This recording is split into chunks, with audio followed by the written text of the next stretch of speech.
일본인들이 어느 한국인 개발자에게 악성 메일을 보냈다고 합니다. 왜 착한 척 하느냐? 감히 한국인 주제에 대일본 제국을 돕겠다고 설치는 거냐? 식의 내용이라고 하는데요. 대체 무슨 일들이 벌어지고 있던 걸까요? 안녕하세요. 저는 영국 출신의 27살 된 엠마 브라운이라고 합니다. 현재는 일본에서 관광 가이드 일을 하고 있는데요. 사실 가이드 일을 하러 왔던 건 아니었어요. 처음 일본에 올 때는 국제학교 영어 교사로 왔었죠. 일본에 오기를 선택한 이유는 제가 어릴 때부터 일본 문화를 좋아했기 때문이었어요. 애니메이션, 만화, 그리고 일본 전통 문화에 매료되어 있었거든요. 특히 일본의 정갈하고 미니멀한 디자인, 세련된 기술, 그리고 전통과 현대가 공존하는 문화가 독특하다고 생각했습니다. 아름다운 벚꽃 축제, 첨단 기술의 도시 풍경, 정중하고 예의 바른 사람들, 이런 이미지들 말이에요. 하지만 실제로 일본에서 살아보니 현실은 제가 상상했던 것과는 조금 달랐습니다. 물론 아름답고 매력적인 면도 많았지만 동시에 예상치 못한 어려움들도 있었거든요. 그중 하나가 바로 제가 일하는 국제학교에서 겪은 문제였어요. 가장 큰 문제는 학생들의 영어 발음이었는데요. 다들 들어서 아시겠지만 일본인들의 영어 발음은 알아듣는 게 불가능한 수준이에요.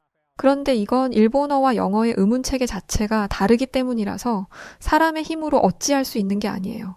일본어에는 자음 연소음이 거의 없어서 학생들은 스트리트나 스프링 같은 단어를 발음할 때 모음을 끼워 넣어 스토리토, 그리고 스프링구처럼 말합니다. 게다가 일본어의 음절 구조는 주로 자음과 모음 패턴이에요.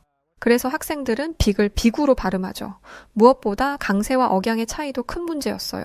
일본어는 음의 고저로 강세를 표현하지만 영어는 강세 있는 음절을 더 길고 크게 발음하거든요. 이 차이 때문에 학생들의 영어 발음이 평평하고 단조롭게 들리는 경우가 많았어요. 발음은 둘째치고 이 강세 때문에 머리가 아픈 적이 한두 번이 아닙니다. 이런 문제들을 해결하기 위해 저는 정말 열심히 노력했어요. 발음 연습을 위한 특별 수업을 만들고 개별 학생들과 1대1로 연습하는 시간도 가졌죠. 학생들이 영어 원어민의 발음을 들을 수 있도록 다양한 오디오 자료도 활용했고요. 하지만 문제는 이런 노력에도 불구하고 학생들의 발음 향상 속도가 학교 측의 기대에 미치지 못했다는 거예요. 당연하죠. 일본어라는 언어 자체의 구조적 문제를 제가 어떻게 해결할 수 있겠어요? 그런데 학교는 이런 상황을 아무리 설명해도 제 얘기를 들어주지 않았습니다. 다른 선생님들은 이런 문제가 없었어요. 그리고 선생님은 영국인이시잖아요.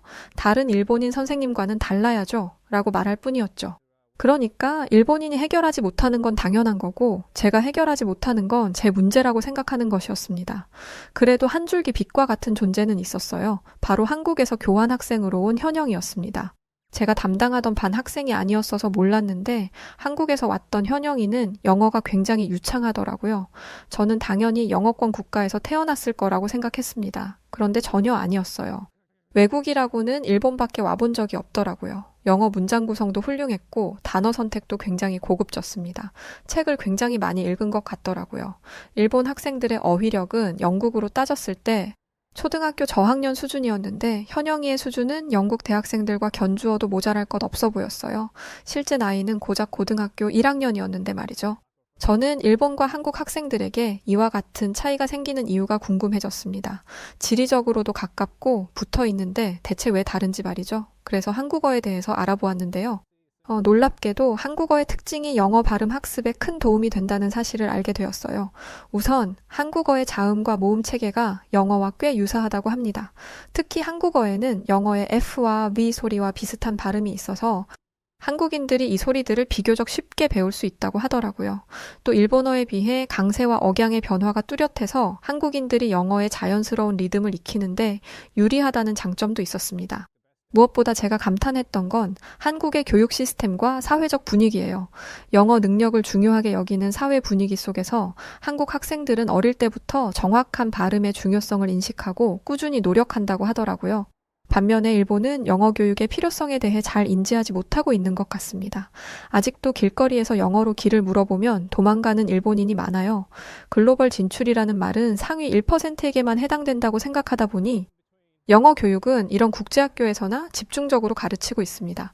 그러나 이것도 나름이죠. 앞서 얘기한 내용을 보면 국제학교의 교육도 그다지 질이 좋지 않다는 건 아실 수 있을 거예요. 그런데 저는 한 가지 의아한 마음이 들었습니다. 영어를 이렇게 잘하는 현영이가 굳이 일본에 온 이유가 이해되지 않았거든요. 이런 질문을 했더니 현영이는 아주 놀라운 대답을 했습니다. 저는 역사학자가 되는 게 꿈이에요. 역사학자가 되려면 한국에 있어야지. 왜 일본에 왔느냐 물으니 한국인 현영이는 이렇게 말했습니다. 한국의 역사를 알려면 일본의 역사도 알아야 해요. 한국과 일본의 역사는 아주 밀접한 관계가 있거든요. 그리고 현재 일본은 한국을 침략했던 역사를 축소하고 없는 일로 만들려고 하고 있어요. 저는 이걸 바로잡는 일을 하고 있어요. 그리고 일본 학교에서는 역사를 제대로 가르치지 않는다고 하더라고요. 그걸 제가 제 눈으로 직접 보고 앞으로 제가 어떻게 역사를 바로잡아야 할지 그림을 그리고 싶어요. 그리고 일본어를 해야 일본인들한테 진실을 알려줄 수 있지 않겠어요? 그리고 전 세계에 이와 같은 일을 알리려면 영어를 해야 하는 건 당연하죠. 그래서 제가 일본에 온 거예요. 어떻게 고등학교 1학년짜리 여자아이가 이런 말을 할 수 있는지, 저는 한국은 대체 어떤 나라이길래 이렇게 어린아이들이 이토록 깊은 생각을 하는 거지? 어떤 교육을 하는 거야? 라는 생각을 하게 되었습니다. 그런데 현영이와 가까워지면서부터 이상한 일들이 벌어지기 시작했어요. 처음에는 사소한 일들이었습니다. 제가 교실에 들어갈 때 학생들이 갑자기 조용해진다거나 제가 질문을 해도 아무도 대답하지 않는 것 같은 일들이었죠. 하지만 시간이 지날수록 상황은 더욱 심각해졌어요. 어느 날 제 책상 서랍에서 집에 돌아가세요 라고 쓰인 쪽지를 발견했어요. 다른 날에는 제 신발 안에 못이 들어있는 것을 발견하기도 했죠. 학생들은 제가 지나갈 때마다 일부러 큰 소리로 외국인은 집에 가야 해 라고 말하기 시작했어요. 수업 시간에도 계속해서 저를 모욕하는 일들이 있었어요. 제가 설명을 하고 있을 때 학생들이 일부러 큰 소리로 하품을 하거나 책상을 두드리며 집중을 방해했죠. 심지어 제가 칠판에 글을 쓰고 있을 때 뒤에서 지우개를 던지는 학생도 있었어요. 이런 상황이 계속되면서 저는 점점 더 불안하고 위축되기 시작했어요. 매일 아침 학교에 가는 것이 두려워졌고 밤에는 불안감에 시달려 잠을 이루지 못했죠. 그러던 어느 날 현영이가 퇴근 준비를 하는 저에게 조심스럽게 말을 걸어왔어요. 선생님, 혹시 이지매를 당하고 계신 것 같아요. 그 순간 저는 큰 충격을 받았습니다. 이지매, 즉 일본식 집단 따돌림이 제가 겪고 있는 상황의 정확한 설명이었던 거죠. 일본의 이지매 문화는 매우 복잡하고 뿌리 깊은 사회 문제예요. 이는 단순한 따돌림이나 괴롭힘을 넘어서 집단이 한 개인을 체계적으로 고립시키고 정신적으로 압박하는 행위를 말합니다. 이지매의 가장 큰 특징은 그 은밀함과 지속성이에요. 이지매는 대부분 눈에 띄지 않는 방식으로 이루어져요. 직접적인 폭력이나 욕설 대신 무시하기, 소문 퍼뜨리기, 은근한 조롱 등의 방법을 사용하죠. 이런 방식 때문에 피해자는 종종 자신이 이지매를 당하고 있다는 사실을 인지하지 못하거나 인지하더라도 증거를 제시하기 어려워 도움을 요청하기 힘들어요. 더 큰 문제는 이지매가 일본 사회에서 어느 정도 용인되고 있다는 점이에요. 많은 사람들이 이를 사회화의 한 과정으로 여기며 충격을 이겨내면 더 강해진다는 식의 사고방식을 가지고 있죠. 이런 인식 때문에 이지매 문제는 쉽게 해결되지 않고 있어요. 심각한 우울증, 불안장애, 자존감 하락 등을 경험하게 된다는 걸 알면서도요, 심한 경우에는 스스로 생을 마감하기도 합니다. 매년 수백 명의 학생들이 이지매로 인해 극단적인 선택을 하고 있다는 통계가 있을 정도죠. 그런데 소름 돋는 게 뭔지 아세요? 누군가가 자신의 이지매로 인해 스스로 생을 마감하면 이렇게 말한다고 합니다. 이것도 못 버텨? 쟨 어차피 안 될 애였어. 지가 나약해서 그렇게 된 걸 왜 내 탓을 해? 난 쟤를 위해서 그런 거야. 라고 말이죠. 그런데 보통 이런 이지매는 직장이나 학교 친구, 선후배 간에 일어나지 학생과 선생 사이에 일어나지는 않습니다. 학생들이 선생님을 이지매의 대상으로 삼다니 이건 정말 상상도 못한 일이었죠. 게다가 저는 외국인이에요. 이런 문화적 차이와 언어적 장벽 때문에 제가 더 쉬운 표적이 되었던 것 같습니다. 한국인 현영이의 말을 듣고 나서야 저는 그동안의 상황들이 우연이 아니었다는 것을 깨달았어요. 그리고 더 놀라운 사실은 현영이도 역시 이지매를 당하고 있었다는 거예요.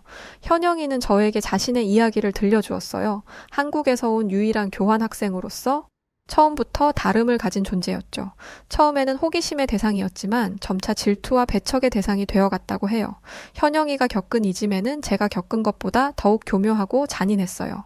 학생들은 현영이가 한국어로 통화할 때마다 주변에서 큰 소리로 웃으며 조롱했고 수업 중에 현영이가 발표를 할 때면 모두가 일부러 하품을 하거나 고개를 돌린다고 합니다. 그런데 이건 그래도 버틸만 했다고 해요. 하지만 SNS를 통한 괴롭힘은 아무리 현영이라도 힘들었다 하더라고요. 학생들은 익명으로 현영이의 SNS에 악성 댓글을 달기 시작했습니다. 현영이가 SNS를 비공개로 전환하자 심지어 가짜 프로필을 만들어 현영이를 사칭하기도 했죠. 이런 온라인 괴롭힘은 24시간 내내 현영이를 괴롭혔고 그곳에서는 도망갈 곳이 없었다고 해요. 선생님, 저도 처음에는 정말 힘들었어요. 하지만 한국인들이 많이 하는 이 또한 지나가리라라는 말을 되새기면서 버틸 수 있었죠. 한국은 침략의 역사였기 때문에 어렵고 힘든 세월을 많이 견뎠어요. 그래서 한국인들은 어려움을 극복하는 데 익숙하고요. 우리 역사를 보면 수많은 시련이 있었지만 우리는 항상 그것을 이겨냈어요. 저도 그런 정신을 물려받고 싶어서 힘들어도 버텼어요. 저는 현영이의 말을 들으며 어린 나이임에도 굳건한 심지를 가진 현영이가 기특하다는 생각을 했지만 현영이마저 이런 이지매를 당해서는 안 된다고도 생각했습니다. 그래서 학생들에게 이런 행동이 얼마나 잘못됐는지 알려줘야 한다고 생각했어요. 또한 학생들이 선생님을 이지매하는 건 단순히 개인적인 문제를 넘어서 교육 현장의 질서와 존중을 해치는 행위잖아요. 그래서 저는 용기를 내어 교장 선생님께 이 상황을 말씀드리기로 결심했어요. 저는 교장 선생님에게 학생들의 모욕적인 행동들, 은밀한 괴롭힘을 모두 말씀드렸어요. 하지만 교장 선생님의 반응은 제 예상과 완전히 달랐어요. 그분은 제 이야기를 들으시더니 무덤덤한 표정으로 이렇게 말씀하셨죠. 브라운 선생, 그건 그저 아이들의 장난일 뿐이에요. 너무 예민하게 반응하지 마세요. 시간이 지나면 자연히 해결될 거예요. 저는 그 자리에서 할 말을 잃었어요. 어떻게 이런 심각한 문제를 그저 아이들의 장난이라고 치부할 수 있는 걸까요?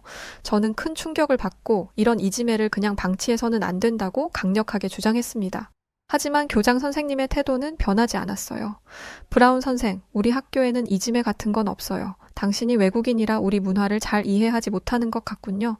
좀 더 적응하려고 노력해보세요. 교장 선생님의 말씀을 듣고 나서 저는 완전히 좌절감에 빠졌어요. 학교에 대한 모든 기대와 희망이 산산조각 났죠. 더 이상 이곳에서 일할 수 없다는 생각이 들었어요.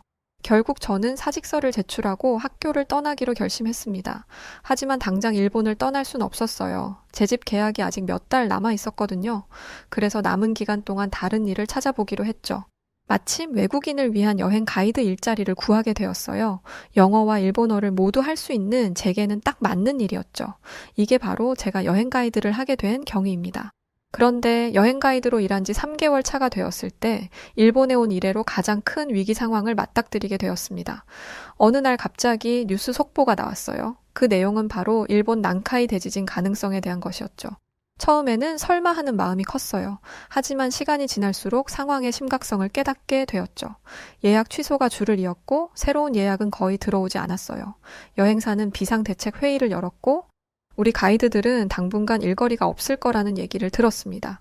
그런데 갑자기 예약을 취소한 사람들을 나무랄 수는 없었어요. 그만큼 일본의 상황이 심상치 않았기 때문이죠.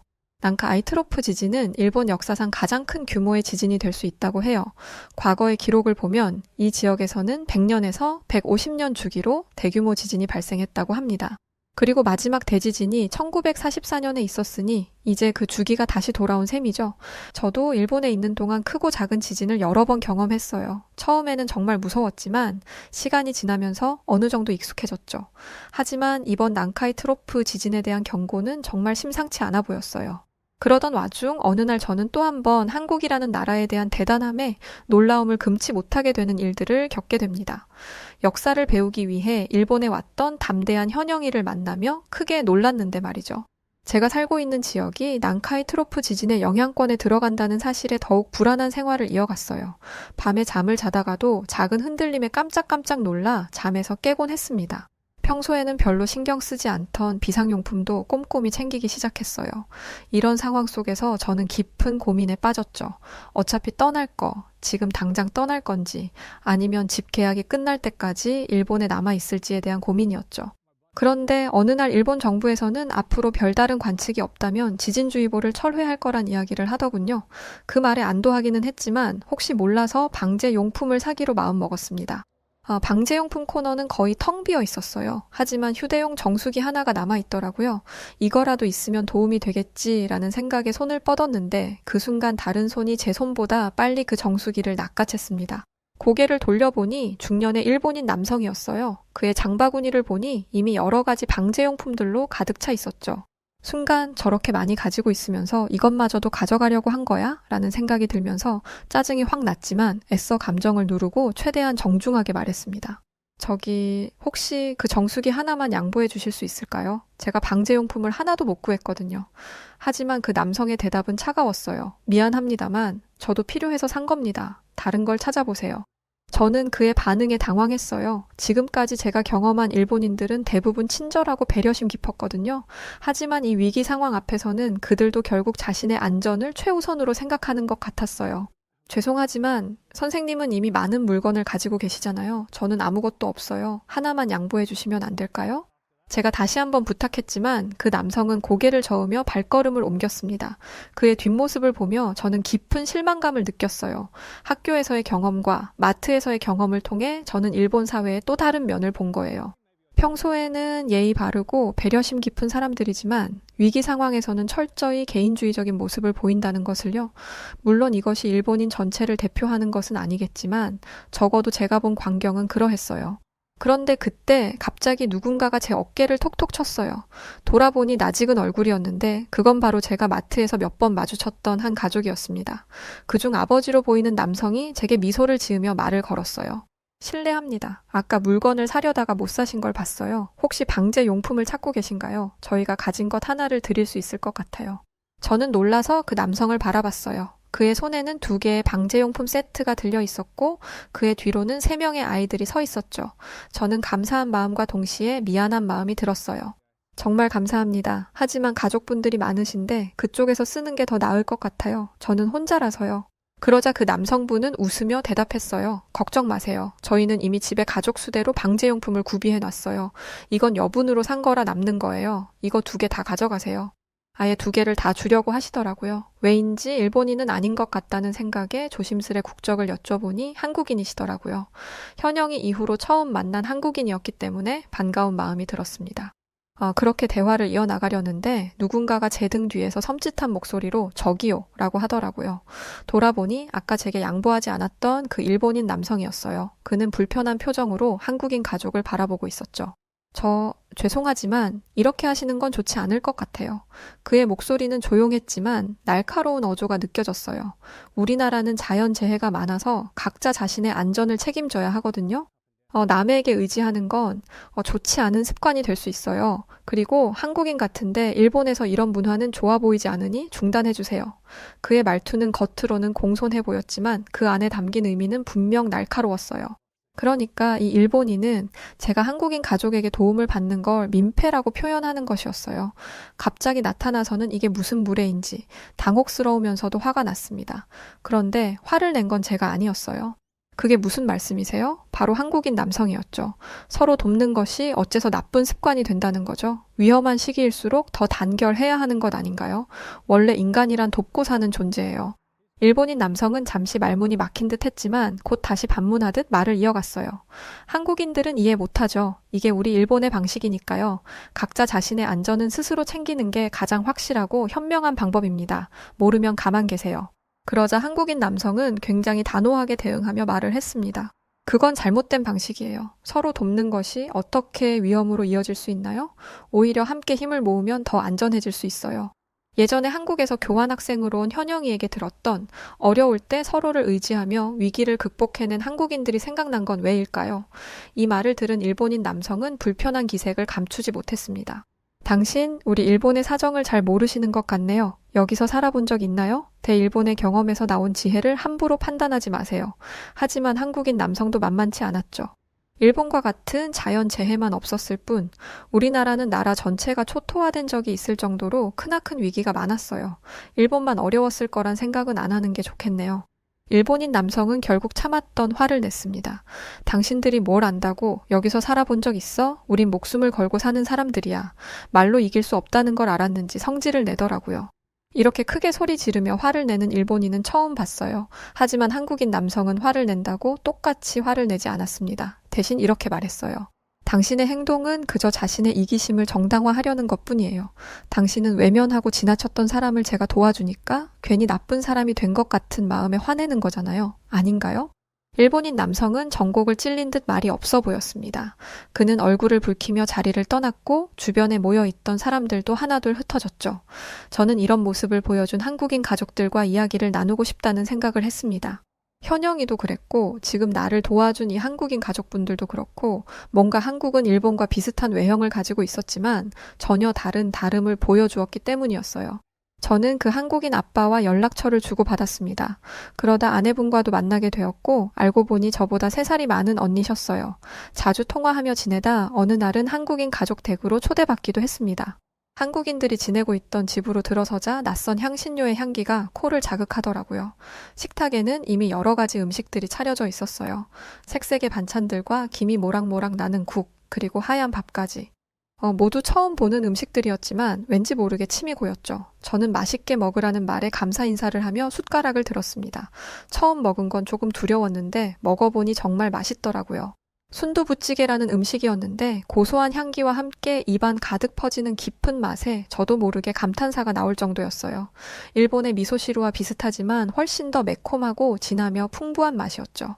그 외에도 불고기, 김치 등 다양한 한국 요리를 먹었는데 한 입 한 입 먹을수록 저는 점점 더 한국 음식에 매료되어 갔어요. 지금까지 제가 지냈던 영국 음식이 세계에서 가장 맛있는 음식이라고 생각했는데 한국 음식이 제 입맛에 더 잘 맞는다는 걸 알게 되었죠.